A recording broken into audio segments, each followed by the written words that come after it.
সারা বিশ্বে কোথায় কি হচ্ছে সেই সব খবর নিয়েই বিশ্ব বুলেটিন।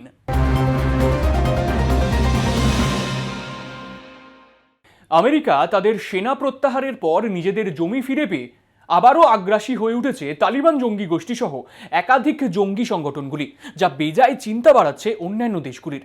কিন্তু আপনি জানেন কি কেন আমেরিকা তাদের সেনা বলবৎ করেছিল আফগানিস্তানে?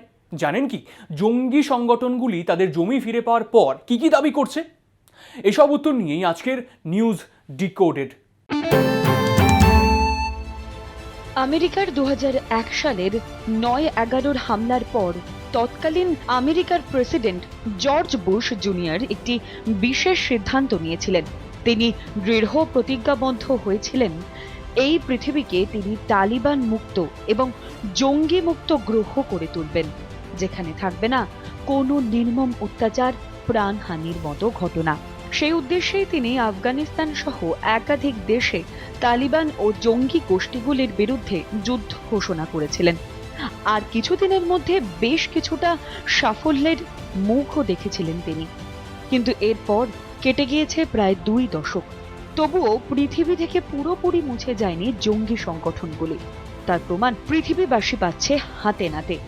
সাম্প্রতিককালে আমেরিকার বাইডেন প্রশাসনের একটি গুরুত্বপূর্ণ সিদ্ধান্তের ফলে সেই দৃশ্যই আরও পরিষ্কারভাবে ধরা পড়েছে। বাইডেন সরকার আগামী 1 সেপ্টেম্বরের মধ্যেই আফগানিস্তান থেকে সেনা প্রত্যাহার সম্পূর্ণ করবে, যার 85% ইতিমধ্যেই হয়ে গিয়েছে। আর এর ফলেই আফগানিস্তানে আবারও শক্তি বৃদ্ধি পেয়েছে তালিবান সহ বিভিন্ন জঙ্গি সংগঠনগুলি, যে খবরে বেশ খানিকটা চিন্তায় পড়েছে ভারত সহ বিভিন্ন দেশ। জানা গিয়েছে মূলত অর্থ সংকটের কারণে আমেরিকা তাদের সৈন্য প্রত্যাহার করে নিচ্ছে। আর তাদের এই অসহায় অবস্থায় নিজেদের অবস্থান পাকা করার পাশাপাশি বেশ কিছু দাবিও সামনে এনেছে এই জঙ্গি সংগঠনগুলি। আমেরিকা তার সেনা প্রত্যাহারের পর আফগান জঙ্গি সংগঠনগুলি যেভাবে তাদের নিজেদের দাবি প্রকাশ করে আসছে, তাতে ভয়ে ভীত সন্ত্রস্ত হয়ে পড়ছে আফগান মহিলারা। কিন্তু কেন আফগান মহিলারাই বিশেষত ভয়ে ভীত সন্ত্রস্ত হয়ে রয়েছে? জঙ্গি গোষ্ঠীগুলি তাদের হারানো জমি ফিরে পাওয়ার পরে যে দাবি করতে শুরু করেছে, তাতে রীতিমতো ভয় ভীত সন্ত্রস্ত হয়ে উঠেছে আফগান মহিলারা। সম্প্রতি তালিবানদের দখলে থাকা এলাকাগুলিতে ধর্মগুরুর উদ্দেশ্যে একটি নির্দেশনামা জারি করেছে তালিবান কালচারাল কমিশন। সেখানে বলা হয়েছে তালিবান যোদ্ধাদের বিয়ে দেওয়ার জন্য পাত্রী চাই। পাত্রীর বয়স 15 বছরের ঊর্ধ্বে হতে হবে, অথবা বিধবা হলে 45 বছরের নিচে হতে হবে। তাদের বিয়ে করে পাকিস্তানের ওয়াজিরিস্তানে নিয়ে যাওয়া হবে, যেখানে সকলকে মুসলিম ধর্ম গ্রহণ করতে হবে। আর এই খবর প্রকাশ্যে আসতেই তীব্র চাঞ্চল্য ছড়িয়ে পড়েছে বিশ্বের বিভিন্ন প্রান্তে। এই খবরে রীতিমতো ভয়ে হাত পা ঠান্ডা হওয়ার জোগাড় হয়ে উঠেছে সে দেশের অভিভাবকদের। বিশ্লেষকদের মতে আফগানিস্তানে তালিবান ফিরলে মহিলাদের জীবনে এক ভয়াবহ অভিশাপ নেমে আসবে। বিয়ের নাম করে তারা মেয়েদের যৌন দাসী বানিয়ে রাখবে, যার ফল হবে ভয়ানক। অনেকে মনে করেছেন তালিবানের জারি করা এই ফতোয়ায় আফগান মহিলাদের অবস্থা অনেকটা নাদিয়া মুরাদের মতো হতে পারে। উল্লেখ্য, সিরিয়ায় ইসলামিক স্টেট বা IS এর যৌন দাসী হিসেবে বহুবার গণধর্ষিতা হতে হয়েছিল নাদিয়াকে, যিনি সেই নারকীয় জীবন থেকে নাটকীয়ভাবে উদ্ধারও পেয়েছিলেন। বর্তমানে এখন যিনি রাষ্ট্রসংঘ বা ইউনাইটেড নেশনের গুডউইল অ্যাম্বাসেডর। তালিবান জঙ্গি গোষ্ঠী সংঘর্ষ বিরতির ইচ্ছা প্রকাশ করলেও বিশেষ কিছু দাবি প্রকাশ করেছে আফগান প্রশাসনের কাছে। কি সেই দাবি দেখুন। এর পাশাপাশি তালিবানদের আরও একটি শর্ত সকলের সামনে এসেছে, যার জেরে বেজায় চিন্তায় পড়েছে আফগান প্রশাসন। নিজেদের শক্তি বৃদ্ধির পাশাপাশি সংঘর্ষ বিরতির ইচ্ছা প্রকাশ করেছে তালিবান জঙ্গি গোষ্ঠী। কিন্তু এক্ষেত্রেও একটি শর্তের কথা প্রকাশ্যে এনেছে তারা, যে শর্ত অত্যন্ত তাৎপর্যপূর্ণ। সেখানে বলা হয়েছে আফগানিস্তানে বন্দী থাকা 9000 তালিবান জঙ্গিদের মুক্তি দিতে হবে। তাদের নাম রাষ্ট্রসংঘের কালো তালিকা থেকে বাদ দিতে হবে। তবেই 3 মাসের জন্য সংঘর্ষ বিরতি মেনে চলবে জঙ্গি সংগঠনটি, যা এক প্রকার মেনে চলা অসম্ভব বলেই মনে করেছেন আফগান সরকার। এদিকে প্রাণ বাঁচাতে দেশ ছেড়ে অন্য দেশে পালানোর চেষ্টা চালাচ্ছেন পাকিস্তান সীমান্তের স্পিন বলডাক সেনাঘাঁটি দখল করে নিয়েছে তালিবানরা। এরপরই পাকিস্তানে পালানোর চেষ্টা করেন প্রায় 800 আফগান নাগরিক। ফলে পাল্টা পাকিস্তানের তরফে ছোঁড়া হয় কাঁদানে গ্যাস। এই ভয়াবহ পরিস্থিতিতে দাঁড়িয়ে এখন সাধারণ মানুষ কিভাবে নিজেদের জীবন বাঁচাবে, কিভাবে ফিরবে সুস্থ জীবনে, তাই এখন বড় প্রশ্ন বিশেষজ্ঞ মহলে।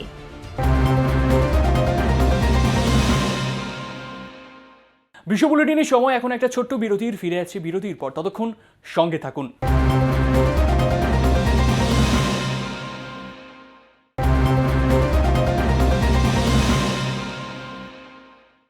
এবার সময় ক্লুজের। দক্ষিণ আফ্রিকার প্রাক্তন প্রেসিডেন্ট জেকব জুমার গ্রেফতারির পর যেন কিছুতেই থামছে না দেশ জুড়ে চলা দাঙ্গা, যার জেরে প্রাণ হারাচ্ছেন বহু মানুষ। দক্ষিণ আফ্রিকায় যেন কিছুতেই থামছে না হিংসা। প্রাক্তন প্রেসিডেন্ট জেকব জুমার গ্রেফতারির পর থেকেই দেশ জুড়ে শুরু হয়েছে দাঙ্গা, যার ফলে মৃত্যু হয়েছে 212 জনের। সূত্রের খবর, দেশ জুড়ে চলা হিংসাত্মক বিক্ষোভের জেরে প্রাণ হারিয়েছেন 212 জন। প্রাক্তন প্রেসিডেন্ট জেকব জুমার গ্রেফতারির পর থেকে দেশ জুড়ে শুরু হয়েছে দাঙ্গা, যার ফলে মৃত্যু হয়েছে 212 জনের। এছাড়াও দেশটির উপকূলবর্তী কাউজুলা নাতাল প্রদেশে মৃত্যু হয়েছে প্রায় 80 জনের। সব মিলিয়ে সেই প্রদেশে এ পর্যন্ত প্রাণ হারিয়েছেন অন্তত 180 জন। পার্শ্ববর্তী গাউতেঙ্গে প্রদেশের হিংসার বলি হয়েছেন কমপক্ষে 32 জন মানুষ। এহেন হিংসার ঘটনায় এখনো পর্যন্ত গ্রেফতার করা হয়েছে প্রায় 2500 অভিযুক্তকে। এই টালমাটাল অবস্থায় দেশটিতে পরিস্থিতি নিয়ন্ত্রণের মোতায়েন করা হয়েছে প্রায় 25,000 সেনাকে। তবুও দাঙ্গাকারীদের বাগে আনতে রীতিমতো বেগ পেতে হচ্ছে প্রশাসনকে। প্রাক্তন প্রেসিডেন্ট জেকব জুমার গ্রেফতারির পর থেকেই অগ্নিগর্ভ পরিস্থিতি দক্ষিণ আফ্রিকায়। কার্যত ভেঙে পড়া আইন শৃঙ্খলা ব্যবস্থার ছবি স্পষ্ট করে দেশটিতে চলছে অবাধ লুটতরাজ। শপিং মল, দোকানবাজারে আগুন লাগিয়ে সমস্ত পণ্য নিয়ে পালাচ্ছে দাঙ্গাবাজরা। ফলে নিজেদের সম্পত্তি রক্ষা করতে মিলিশিয়া বা সশস্ত্র বাহিনী তৈরি করেছেন দেশটির শ্বেতাঙ্গ নাগরিকরা, আর যাতে বাদ নেই সে দেশে থাকা ভারতীয়রাও। উল্লেখ্য, 2009 থেকে 2018 পর্যন্ত দক্ষিণ আফ্রিকার প্রেসিডেন্ট ছিলেন জুমা।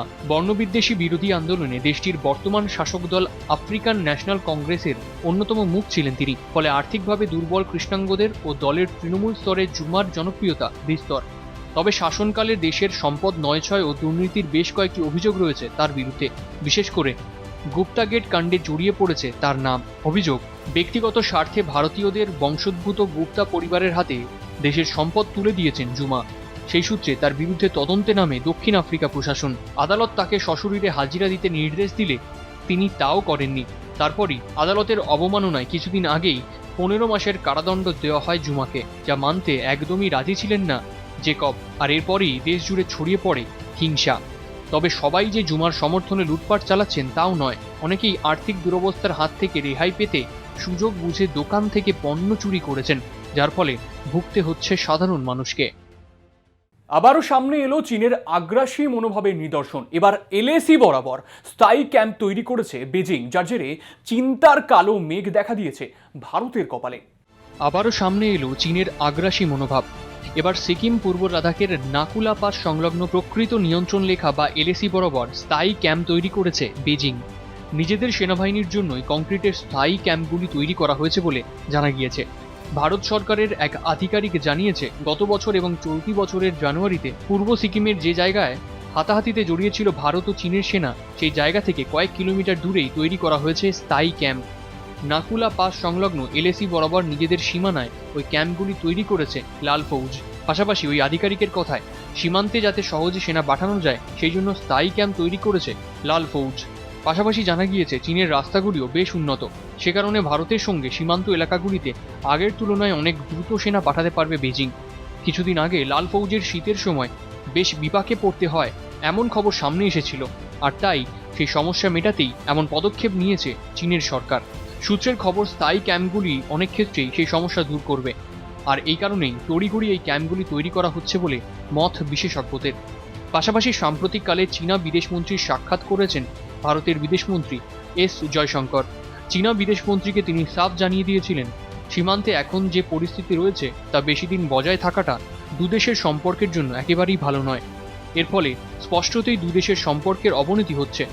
বৈঠক শেষে চীনের বিদেশমন্ত্রী জানিয়েছিলেন, প্রকৃত নিয়ন্ত্রণ রেখা নিয়ে আর যা যা সমস্যা আছে তা দুপক্ষই নিজেদের মধ্যে আলোচনার মাধ্যমে দ্রুত মিটিয়ে নেবে। কিন্তু মুখে এক আর মনে আর এক চিন্তা নিয়ে চলা চীনের এই কার্যকলাপে বেশ কিছুটা চিন্তায় রয়েছে ভারত। তিনি বিশ্বের কনিষ্ঠতম নোবেলজয়ী মানুষ। শান্তিতে নোবেল পেলেও তার নিজের ঘুম যে একেবারেই শান্তিতে হচ্ছে না তা এই ঘটনার পর বোঝাই যায়। কে তিনি আর কোন ঘটনার কথাই বা বলা হচ্ছে, তার উত্তর নিয়েই আজকের তৃতীয় ক্লু। নাম মালালা ইউসুফজাই। মাত্র 14 বছর বয়সে তালিবানের গুলিবিদ্ধ হয়েও হার না মানা অপরাজেয় মালালা ইতিমধ্যেই গোটা বিশ্বের সম্ভ্রম আদায় করে নিয়েছে, পেয়েছেন নোবেল পুরস্কার। কিন্তু এবার তার বিরোধিতা করেই তৈরি হলো একটি তথ্যচিত্র। নাম আই অ্যাম নট মালালা তৈরি করলো তার নিজের দেশ পাকিস্তান।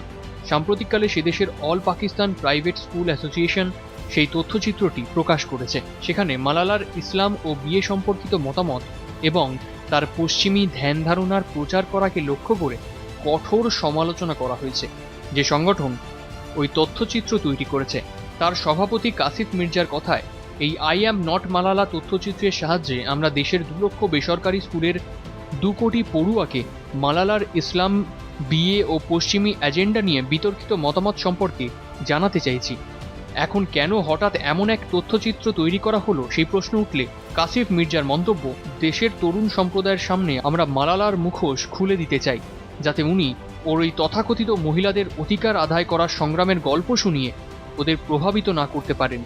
প্রসঙ্গত, ফ্যাশন ও লাইফস্টাইল বিষয়ক বিখ্যাত পত্রিকা ভগ পত্রিকায় জুন সংখ্যায় মালালার এক সাক্ষাৎ ছাপা হয়েছিল। সেখানেই এই বিষয়গুলি নিয়ে কথা বলেছিলেন মালালা। প্রধানত বিয়ে প্রসঙ্গে মালালা যা বলেছিলেন তা নিয়ে নানা প্রতিক্রিয়া দেখা গিয়েছিল। সেই মতকে ইসলাম বিরোধী বলেও আক্রমণ শানিয়েছে মির্জা। তার কথায় মালালা বিয়ের আগে পার্টনারশিপকেই গুরুত্ব দিয়েছিলেন। সেই প্রসঙ্গে মির্জার মত, ইসলামে পার্টনারশিপ নিষিদ্ধ। পাশাপাশি আই অ্যাম মালালা বইটিকে অত্যন্ত বিতর্কিত বলে দাবি করেছেন মির্জা। মালালা ইসলাম ও পাকিস্তান সেনাকে জঙ্গি বলে কুৎসা করেছে ওই বইয়ে। তিনি নাকি কোরআনেরও সমালোচনা করেছেন ওই বইটিতে। এইরকম একাধিকভাবেই নানা সমালোচনায় তিনি বিদ্ধ করেছেন মালালাকে। তার নোবেল পুরস্কার পাওয়া কিংবা তাসলিমা নাসরিনের সঙ্গে তার ছবি তোলাকেও নিন্দা করেছেন মির্জা। এইসব সমালোচনাই এই তথ্যচিত্রের বিষয় বলে জানিয়েছেন তিনি। প্রকৃতি যেন সত্যি তার উপর হয়ে চলা নানান অত্যাচারের প্রতিশোধ নিচ্ছে। এভাবেই প্রায় 1.5 বছরের বেশি সময় ধরে চলা মহামারীর সাথে এবার যুক্ত হলো এক ভয়ানক বন্যা পরিস্থিতি। নিখোঁজ হয়ে গেলেন প্রায় 1300 জন মানুষ। এমনই ঘটনা ঘটেছে জার্মানিতে। যেদিকে চোখ যায় সেদিকেই শুধু জল আর জল। মাঝে মাঝে বাড়ির মাথাগুলো উঁকি মারছে। দেখে মনে হবে জনবসতির উপর দিয়ে নদী বয়ে গেছে। কোথাও একতলা তো কোথাও আবার দোতলা সমান। কোথাও আবার ঘরবাড়ি ভেঙে গিয়ে ধ্বংসস্তূপে পরিণত হয়েছে। এমনই ছবি উঠে আসছে পশ্চিম ও দক্ষিণ জার্মানি থেকে। বিগত কয়েকদিন ধরে পশ্চিম ও দক্ষিণ জার্মানিতে প্রবল বৃষ্টির জেরে এমনই ঘটনার সাক্ষী হয়ে থাকল গোটা বিশ্ব। সেই বৃষ্টির জেরে জার্মানির পশ্চিম ও দক্ষিণ ভাগে এলাকাগুলিতে হড়পা বানের সৃষ্টি হয়। আচমকাই বন্যার পরিস্থিতির সৃষ্টি হওয়ায় বহু এলাকা জলমগ্ন হয়ে পড়ে, যার জেরেই জার্মানির একটি শহর থেকে নিখোঁজ হয়ে গেলেন প্রায় 1300 জন মানুষ। আশঙ্কা করা হচ্ছে মৃত্যু হয়েছে প্রায় 55 জনের। মৃতের সংখ্যা আরও বাড়তে পারে বলে মনে করছে প্রশাসন। জার্মানির আবহাওয়া দপ্তরের সূত্রের খবর, বেশ কিছু জায়গায় যে পরিমাণ বৃষ্টি হয়েছে তা গত 100 বছরেও হয়নি। পশ্চিম জার্মানির বেনেলাক্স অঞ্চল, উত্তর রাইন ওয়েস্টফালিয়া এবং রাইনল্যান্ড প্যালাটিনেটে সবচেয়ে বেশি বৃষ্টি হয়েছে। এইসব অঞ্চলে কোথাও 150 মিলিমিটার, আবার কোথাও 207 মিলিমিটার বৃষ্টি হয়েছে। শুধু জার্মানি নয়, বন্যা পরিস্থিতি সৃষ্টি হয়েছে প্রতিবেশী দেশ বেলজিয়ামেও। সে দেশের দক্ষিণ ভাগের ওয়ালোনিয়ার 6 জনের মৃত্যু হয়েছে বলে জানা গিয়েছে। পাশাপাশি বন্যার আশঙ্কা দেখা দিয়েছে নেদারল্যান্ডসেও। বৃষ্টির জেরে মিউসে নদীর জল বাড়তে শুরু করায় মাস্ট্রিচ শহরে বন্যা পরিস্থিতি তৈরি হয়েছে। ল্যাপটপের পাশে হিন্দু দেবদেবীর মূর্তি কেন থাকবে? এবার ঠিক এমন প্রশ্নের মাধ্যমেই কটাক্ষের শিকার হতে হলো নাসার ভারতীয় বংশোদ্ভূত ইন্টার্নকে। ইন্টার্নশিপকে আরও উৎসাহ দিতে কয়েকজন ইন্টার্নের ছবি পোস্ট করেছিল the national aeronautics and space administration, অর্থাৎ নাসা। যে ছবিতে ছিল এক ভারতীয় বংশোদ্ভূত তরুণী। তার ছবিতে দেখা যায় ল্যাপটপের পাশে রয়েছে বিভিন্ন হিন্দু দেবদেবী যেমন লক্ষ্মী, সরস্বতী, রাম, সীতার ছবি। আর তাতেই শুরু হয় বিতর্ক। নাসার মতো একটি প্রতিষ্ঠানের ইন্টারনেট ছবিতে দেবদেবীর ছবি কেন? বিজ্ঞানের ছাত্রী হয়ে দেবদেবীর আরাধনা, সেই প্রশ্ন তুলেন অনেকেই। এর পাল্টা জবাবও দিয়েছেন অনেকে। সোশ্যাল মিডিয়ার মাধ্যমে জানা গিয়েছে নাসার এই ভারতীয় বংশোদ্ভূত ইন্টার্নের নাম প্রতিমা রায়। তার এই ছবির সমালোচনা করে কেউ লিখেছেন, এটা কি ইয়ার্কি হচ্ছে নাকি? অনেকে আবার এও লিখেছেন, এটা দেখার পর আমরা বলছি বিজ্ঞানকে শেষ করে দিল নাসা। এই ধরনের নানান ব্যঙ্গাত্মক মন্তব্যের পাল্টা জবাব দিয়ে লেখা হয়েছে, যে সমস্ত হিন্দু ফোবিকরা হিন্দু মালিককে ব্যঙ্গ করেছেন তাদের দেখাই এটা আমাদের কাজের জায়গা। আর এমন জায়গা থেকে প্রায় সমস্ত ভারতীয় হিন্দুরা কাজ করেন। আমাদের সাফল্যের কথা নিশ্চয়ই জানেন। আমরা সমস্ত জায়গাতেই রয়েছি, এমনও কাজও করেছি যা আপনারা পারেন না। আর এমনই পাল্টা মন্তব্যে সরগরম গোটা নেট দুনিয়া। তবে এ বিষয়ে নাসার পক্ষ থেকে এখনো পর্যন্ত কোনো প্রতিক্রিয়া মেলেনি। বিশ্ব বুলেটিনের সময় আরও একটা বিরতির। সঙ্গে থাকুন, চোখ রাখুন চ্যানেল ওয়ানে।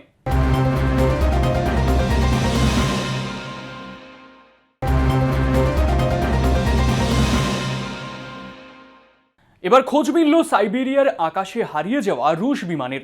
কিন্তু কেমন আছে বিমান যাত্রীরা, তার উত্তর নিয়েই আজকের টক অফ দ্য ওয়ার্ল্ড। অবশেষে খোঁজ মিলল সাইবেরিয়ার আকাশে হারিয়ে যাওয়া রুশ বিমানের। এদিন টমস্ক শহরের কাছাকাছি আসার কিছুক্ষণের মধ্যেই অ্যান্টনভ AN-28 বিমানটির সঙ্গে যোগাযোগ বিচ্ছিন্ন হয়ে যায় এয়ার ট্রাফিক কন্ট্রোলের। এমনটাই জানা গিয়েছিল সূত্র মারফত। রুশ এমার্জেন্সি মিনিস্ট্রি জানিয়েছে, সিলা নামের বিমান সংস্থার ওই প্লেনটি যান্ত্রিক ত্রুটির জন্য একটি ময়দানে অবতরণ করে। জানা গিয়েছে বিমানটির সকল যাত্রীদের উদ্ধার করা হয়েছে। ওই দুর্ঘটনায় কারো হতাহত খবর নেই। ইতিমধ্যে বিমানটির 19 জন যাত্রীকেই উদ্ধার করে নিরাপদ জায়গায় পৌঁছে দেওয়া হয়েছে। উল্লেখ্য, কয়েকদিন আগেই সমুদ্রে ভেঙে পড়ে রাশিয়ার একটি যাত্রীবাহী বিমান। ওই ঘটনায় মৃত্যু হয় 28 জন যাত্রী। প্রসঙ্গত, এর আগে MH17 বিমান দুর্ঘটনায় নিয়ে তোলপাড় শুরু হয়েছিল গোটা বিশ্বে। শিরোনামে উঠে এসেছিল রাশিয়ার নাম। ওই ঘটনার তদন্তকারীদের অভিযোগ, মালয়েশিয়ার যাত্রীবাহী বিমান MH17 ধ্বংসের নেপথ্যে রয়েছে রাশিয়ার সেনাবাহিনী। তাদের দাবি, যে মিসাইলের আঘাতে বিমানটি খণ্ডবিখণ্ড হয়ে যায় সেটি সরবরাহ করা হয়েছিল রাশিয়ান সেনার একটি মিসাইল ইউনিটের তরফ থেকে। 2014 সালের জুলাই মাসে আমস্টারডাম থেকে কুয়ালালামপুরগামী MH17 যাত্রীবাহী বিমানটির উপর মিসাইল হামলা হয়। পূর্ব ইউক্রেনে ভেঙে পড়ে বিমানটি। এই ঘটনায় নিহত হন 298 জন যাত্রী ও চালকদের সবাই। এই ঘটনায় তীব্র নিন্দার ঝড় বয়ে যায় বিশ্বজুড়ে। অভিযোগ ওঠে রাশিয়ার বিরুদ্ধে। দাবি করা হয় ইউক্রেনের রুশপন্থী বিদ্রোহীরাই এই কাজ করেছে। তবে ইউক্রেন ও ইউরোপীয় দেশগুলির এই অভিযোগ খারিজ করে দেয় মস্কো। তবে ঘটনাস্থলে তদন্ত চালিয়ে ডাচ বিশেষজ্ঞরাও বলেছেন যে তারা ঘটনাস্থলে এমন কিছু টুকরো পেয়েছেন যা সম্ভবত রাশিয়ার তৈরি বাঘ জাতীয় ভূমি থেকে আকাশে হামলায় সক্ষম ক্ষেপণাস্ত্রের টুকরো।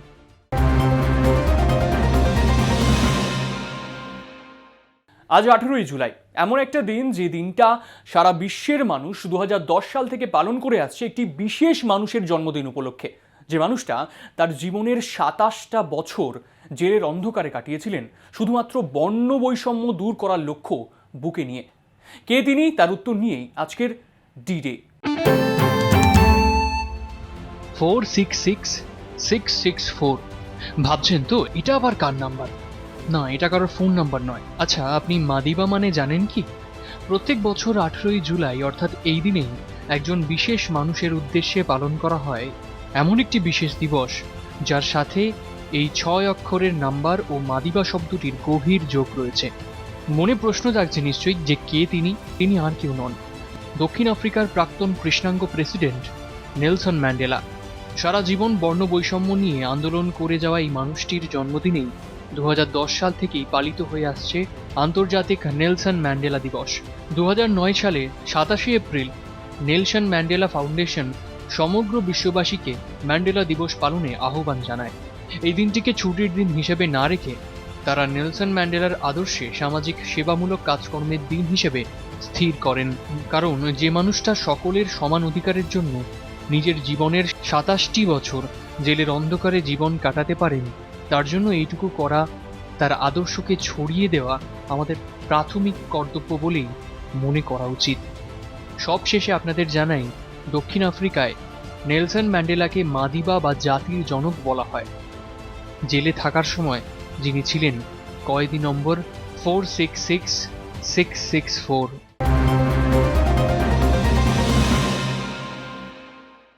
বিশ্ব বুলেটিন আজকের মতো এই পর্যন্তই। দেখা হচ্ছে পরের সপ্তাহে ঠিক এরকম সময়। ততক্ষণ চোখ রাখুন, ওয়ানে থাকুন। শুভরাত্রি।